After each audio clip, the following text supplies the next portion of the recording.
All right, my next guest, Gale Sayers Nelson, or Mr. One Take, as lots of people like to call him. How you doing, my man? I'm doing well. This is great to be here today. I invited you on the show because you sort of have a great pulse of everything that is important in this community. So I'm going to open it up with probably the biggest pressing question in this town of Miami, which is, what's up with the Dwyane Wade statue? When I first saw it, I was like, what? What is this? I mean, I don't get it. Yeah. But then I will say this, because I know some people over at the Heat. Okay. And some of those people. That's why I'm asking you, because I know you got the inside track. And some of those folks I think, have a direct hand, and that's I'll be very measured Yeah. in my response. But I like the fact that they, after all the reactions Yeah. to the statue, they showed the behind the scenes of D. Wade actually.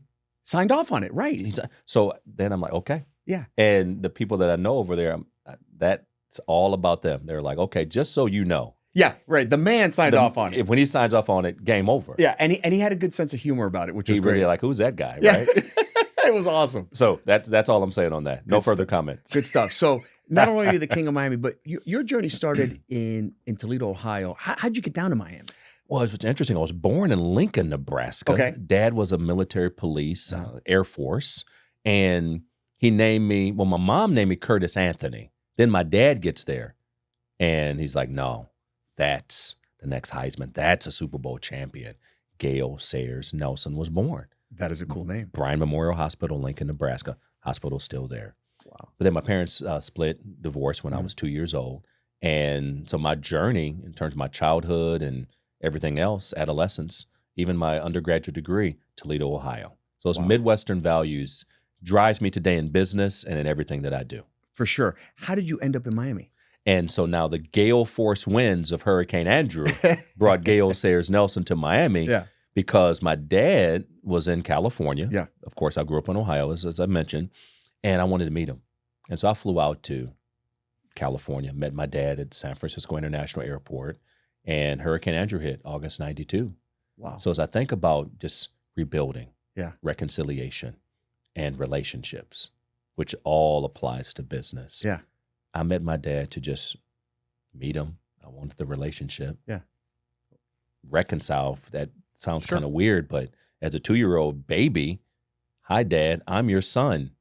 So we met. He's like, call me Dad. I'm like, let's work on that. Oh, hi, Rick. Yeah, right. Because my dad's Ricky Nelson. Yeah. I'm like, okay, Ricky, let's start there. Yeah. And we'll do this dad thing over time. And so I'm very fortunate. Before he passed away down here in Miami, he came down here to help rebuild the neighborhood, the community. Mhm. And that's what I'm doing today. So Hurricane Andrew and my dad brought me to South Florida. Before you were Big Brothers Big Sisters, a wonderful organization that we've been a part of for so many years. Thank you for that. What drove you to that? Like, what was your path to get into Big Brothers Big Sisters? What's interesting, one of the first places my dad took me was a 44-acre campus down in South Dade, down on 87th Avenue, just outside of Black Point Marina. Yeah. And if you leave Black Point Marina, look to your right, there's a huge campus, and they stockpile lumber and plywood and everything for the Andrew recovery. And my dad took me there to pick up supplies. And I ended up running that campus from 1993 to 2005. Bay Point Schools was the name of the organization. And these are court-committed boys, ages 13 to 18, who hung out. They weren't bad boys. They just made bad choices. Yeah. Choices. Right. And I had the pleasure of running that campus for 12 and a half years. So before I came to Big Brothers Big Sisters, I was helping these kids learn basic respect. Yeah. They had responsibility, and they took care of that campus. And it was one of the most powerful things I've ever done, because I saw their brilliance, but also saw that the power of making a bad choice should not define your life. Yeah, especially had a an bad choice as a opportunity. kid. Kids does do terrible, stupid things, but that doesn't mean that we should throw them to the curb. That's right. And the last time I checked, adults make mistakes too. All the time. Last time I checked. From there, you go to Big Brothers Big Sisters. How'd you end up with Big Brothers Big Sisters? And And so by the way, most people, if you can, what is Big Brothers Big Sister? Because it's a fantastic brand. I don't think people know exactly what you guys do. They really don't. And so Right. to your first question in terms of how I got there, I'm running this school, and I said, I want to get to kids before they get arrested. Yeah. Think about that. I see the brilliance of these kids. They didn't need to be fixed. They just needed exposure and mentorship. Yeah. And so I said, you know what? I want to do something else. I want to keep working with kids, but where can I go to get to these kids before they get arrested? 2006, July 2006, I started as vice president of programs at Big Brothers Big Sisters. What is Big Brothers Big Sisters? We're the first responders in the relationship business. What do I mean by that? We pair a caring adult or even a high school student with a child. And that mentorship relationship, we call it a match, big and little. We monitor the match relationship. We vet the kids in terms of their needs, interests, like kind of a needs assessment. We do the same thing with the adults. So I will interview you and say, okay, where'd you grow up? How'd you grow up? What do you like to do? Hobbies and interests. And we interview a kid that says, I've always wanted to do a podcast. I've always wanted to learn about business. We pair them up with you and watch them blossom. And what's the commitment of somebody who wants to be a mentor? To be a mentor, we affectionately call it, it's a minimum of 1 calendar year commitment. Okay. 1 calendar year. And we know what happens? People are like, I don't want this to end. Really? And that we just give us a year, devote your time to this kid, help him or her just grow up and just spend that quality time. My little brother, Isaiah, on his birthday, he just turned 19. And I've been with him for like 4 years. And he said, I want to learn how to play golf. So I took him to Topgolf. Really? He missed the ball 19 out of 20 times. But when he made contact, I just saw the look in his eye. And I was back there. And, it gets to me. I was videotaping him trying to hit the golf ball. And then when he hit it and made contact, he turns around and smiles at me. I sent that video to his grandmother. And she's like, the fact that you're just exposing them. That's that kid's never going to get on a golf course unless you take them. That's exactly right. And you expose them. And then you show them a whole different world. Is retention pretty high as far as a big signs up? They go, I'm going to do it for 1 year. And do they stick around? And how long do you see big stick around usually? I love that question. The average retention rate for a big is about 3 years. 3 3 years. And we serve kids. That's actually really good. Which is incredible. You think about it, you don't put a time frame on a friendship. Right. And we have something, now keep that's the average. We have some matches that I've been with them since kindergarten and saw him graduate from high school. He was in my wedding. I think about, alumni big brother, Dan Gelber. He was matched as a little boy, and Dan Gelber went to Tufts. Yeah. And his little brother went to Tufts. Really? And his little brother is now a dentist he's a husband, father, and he's got his kids. What an amazing story. So that's the kind of thing I'm talking about. Yeah. So we ask you for a minimum of 1 calendar year, and it can turn into a relationship that lasts a lifetime. You're trying to get them downstream early. That's it. Right? And what's the age of a kid that can enroll in the program? We start as early as 5 years of age, and we stay with them until age 25. So we want to get them to and through college, as well. The commitment is 1 year. What are we talking hours-wise? Now, someone could be a big and go to a school 1 hour a week. Right. That's the extent of the relationship. We call that site-based, site or school-based mentorship. Community-based mentoring, twice a month, couple hours a month. That's what I do with my little brother. Yeah. My little brother, Isaiah. Shout out to Isaiah. There you go. And so that's community-based mentoring. And then companies can get involved. Really? A company can commit once per month. Employees never leave the job. The high school kids are bused to the company, need a minimum of at least 20. Yeah. And it's 9 o'clock to 1 o'clock during the school day. And that's called school to work. And what does an engagement look like? So I have a little, what am I talking to them about? Like, how do I sort of dig deep? Like, what is my mini podcast with the kid? What does that look like? Well, first of all, no microphones. No microphones. Yes. It's like, hey, I tell me about your life. Yeah, But one of the things we will do is a community-based match will meet in the home. Yeah. But to keep in mind, we interview you, we interview the child, interview the parent. So you'll get context up front. Good. This kid really, really likes football. He's always wanted a football. So maybe first meeting, you take a football. Right. And that kid's eyes will light up. Yeah. And you just start tossing the ball around. Yeah. And you just start talking, hey, how's school going? Most likely that kid's going to open up through the lens of that football. So no two relationships are alike. Correct. But the context of the settings or the menu of mentoring options, when we do community-based mentoring, you're meeting them in their home setting. So you get a feel, get some context on what they're dealing with and what they're having to kind of cope with, if you will. And you take them not so much out of that, but you expose them to so much more. Because home is still home. Right. A loving mom, someone signed them up. And I tell people all the time, never lose sight of that. That mom cared enough to sign their child up, recognizing her limitations. And so to your question, when we expose these kids, community-based, what do you talk about? We just tell people, don't change your life in efforts to change theirs. Let them get to know you. Hey, what do you like to do? And what I do with my little brother, what do you want to do? See, Yeah. Top Golf wasn't my idea. Right. It was his. Yeah. He said, I want to learn to fish. I want to go to Top Golf. I've never been to a Marlins game. Never been to a Heat game. His first Marlins game was with his big brother. His first Heat game was with his big brother. Yeah. And I'm like all jacked up Yeah. over that. But what it does for him, I can't even imagine. Yeah, you're exposing him to things that he'll never. But like, when do you think the connection starts?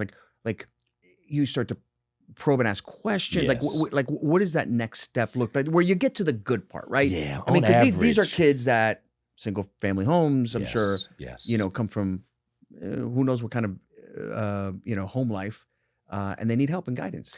That varies from relationship to relationship. Right. I've had situations where they said we hit it off right from the start. Yeah. My older brother wouldn't smile. Really? He wouldn't smile. And I'm like Mr. Picture guy, right? I was about to say, you're a very friendly guy. You can't make somebody smile. That's tough. And I tell you what, I had to whisper, and I'll tell you exactly what I told him. Yeah. We're at the Marlins game, and I want to send his grandma a picture. Yeah. Because he would not smile. We got matched. His grandma's like, I'm so happy. Thank you for being in his life. And he's just sitting there just staring at me. Yeah. And I take him I asked grandma, can I take him to a Marlins game? He said he wants to go to a Marlins game. And he's a couple words. What would you like to do? I like baseball. So you want to go to a Marlins game? You ever been? No. Let's go. Grandma, can I take him? So I take him to the game. Yeah. And I'm like, can you give my phone to someone? Can you take a picture? And I'm looking at him. He's just like tight-lipped. And I said, I whispered in his ear, just exactly what I whispered. I said, I'm a popular guy in Miami. And if people see you looking like that, they're going to think I kidnapped you. And he laughed. Yeah. He laughed. Yeah. I said, let's try it again. And it wasn't like, big Joker smile, right? But I tell you Crackle. what, I saw a glimmer of hope. Yeah. And so now I'll say, remember what we talked about. Whenever we take a picture, he's smiling. He's smiling. But little things like that. And I tell people, don't compare your match to someone else where you're thinking, well, that match hit it off they're doing high fives and fist everybody's bumps. different. Yeah. Everybody's different. I ask people, anybody that's got kids, do you treat them all the same? Right. I got 4 beautiful kids.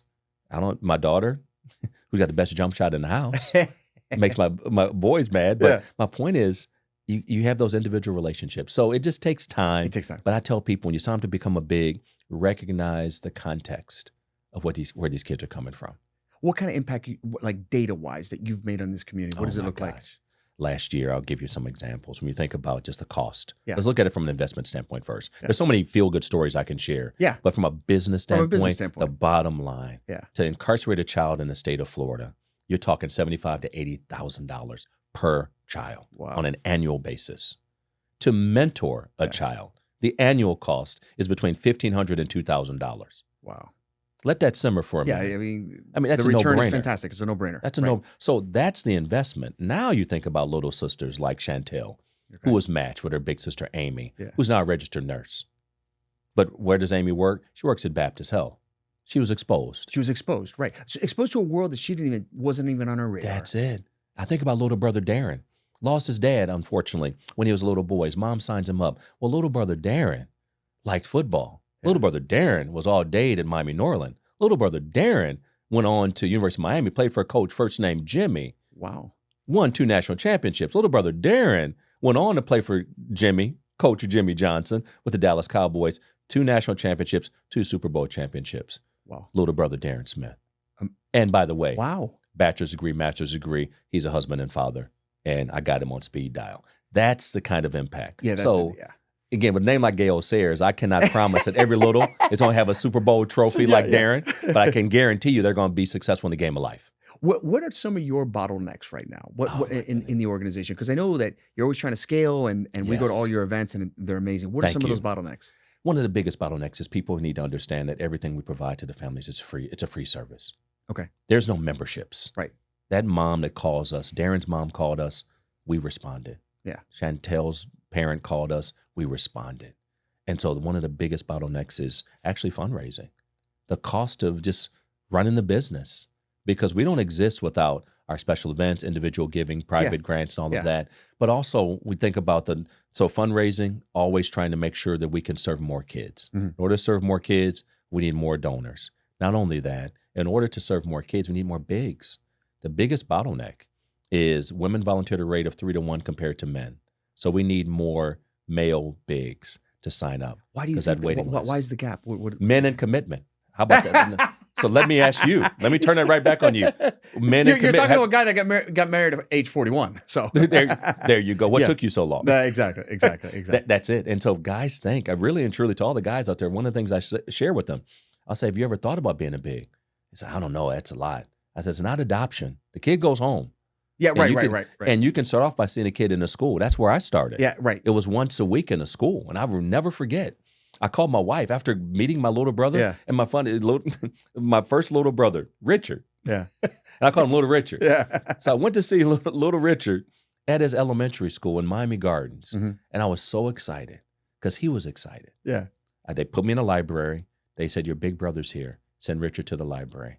I'm hearing him running down the hall. That's awesome. He comes in. We did a Spider-Man coloring book, went through some other stuff, looked at his homework, and I called my wife. I said, we got another kid. And there was an uncomfortable silence on the phone. She's like, wait a minute. I said, I just became a big brother. She's like, okay, say that next time. Yeah, a different way maybe. But it's just so cool. But people always tell me and tell us at Big Brothers Big Sisters, I signed up to help a kid. Yeah. But I'm getting so much more out of this. I hear it all the time. We've done it for many years. We did absolutely on the corporate side. The amount of people who gave me the feedback that they're like, that kid thinks they got a lot out of me, and I hope they did, but I got a lot out of that kid. And I learned a lot, and I was exposed to stuff. So many wonderful stories. Where can people find out about Big Brothers Big Sisters? In order to find out, go to our website, yeah. bbbsmiami.org. That's bbbsmiami.org. And they can sign up, and we can get them set up in whatever program makes sense for them. School-based, corporate mentoring, or community-based mentoring as well. Before you leave, I got a game for you. You ready? Let's go. I love it. You love games. You're one take, Gale. Don't worry, I know your nickname. I like easy games. All right, I like games I can win. This is an easy game. It's called Rapid Fire Questions. Rapid Fire Questions. All right, here we go. Right. In your biopic, because you've done so much, who plays you? Denzel Washington. I thought you were going to say Billy D. Williams because he played Gale funny, Sayers. Brian's song. That's true. That's true. I was hoping you were going to say Billy D. That was pretty good. Denzel would be a great guy to play you. All right. Let's talk basketball. We just had an election. Yes. Who wins one-on-one, Obama or Abe Lincoln? Abe Lincoln was like 6'6". See, Long arms. Abe Lincoln would post up Obama then probably do a sky hook with his hat on.